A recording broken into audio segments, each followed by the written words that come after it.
Some more? Maybe 우리가 미래에는 생각만으로 스마트폰을 조종하거나 마음속으로 생각한 걸 말하지 않고도 다른 사람에게 직접 전달할 수 있다고 한다면 믿겨지시나요? 뉴럴링크는 일론 머스크가 설립한 뇌 컴퓨터 인터페이스, 즉 브레인 컴퓨터 인터페이스, 줄여서 BCI 회사입니다. 이 기술의 핵심은 단 하나, 뇌로 기계를 직접 제어하는 것입니다. 사실상 텔레파시와 같은 기술이죠. 그래서 일론 머스크도 고인들이 개발한 BCI 디바이스에 텔레파시라는 이름을 붙여준 게 아닌가 싶습니다.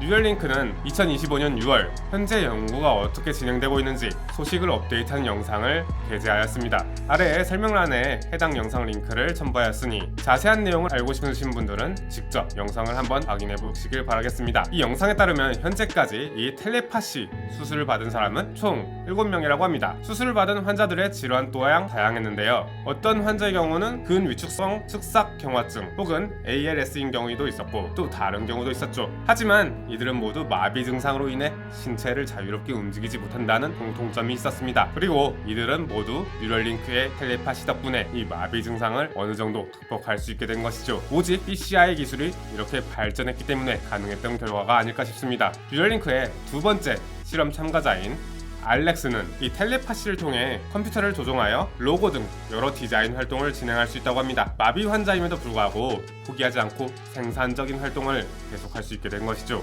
마비 환자가 되는 것이 두려운 이유 중 하나가 바로 이 마비로 인해 더 이상 사회 구성원으로서 생산적인 활동을 하지 못하고 유용한 역할을 수행하지 못할 것이라는 두려움이다. 즉 내가 이 사회에 필요 없는 사람이라는 우울감이 크다고 하죠. 알렉스 씨의 이런 모습들은 이런 분들께 희망이 될 수 있지 않을까 싶습니다. 또 이분은 취미로 이 텔레파시 기계를 사용해 RC 자동차나 비행기를 조종할 수 있다고 합니다. 뇌로 이런 RC카나 비행기를 조종하는 게 어떤 기분일지 상상도 되지 않습니다. 이렇게 뇌로 컴퓨터를 조종할 수 있게 되는 순간 여러가지 무궁무진한 가능성이 생기게 됩니다. 대표적인 게 바로 게임이죠.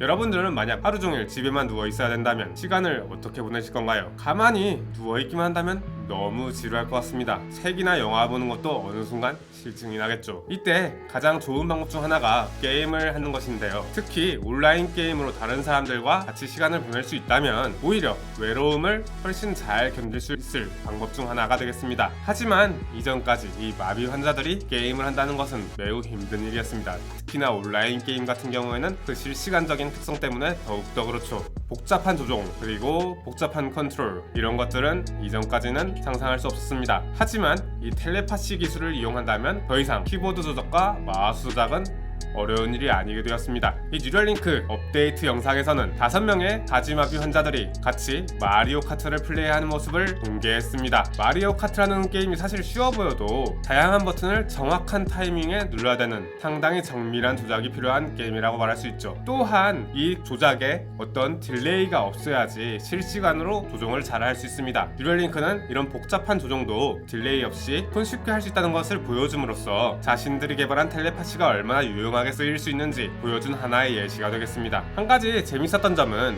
바로 환자들끼리 콜 오브 듀티라는 FPS 게임을 한 것이 되겠는데요. 이는 마리오 카트보다 훨씬 복잡한 움직임 그리고 훨씬 더 빠른 반응 속도가 필요함에도 불구하고 두 참가자 모두 잘 플레이하는 것을 보여줬습니다. 이렇게 온라인으로 친구들 그리고 처음 만난 사람들과 시간을 보낼 수 있게 해준다는 점이 이 텔레파시의 진면목 중 하나가 아닐까요?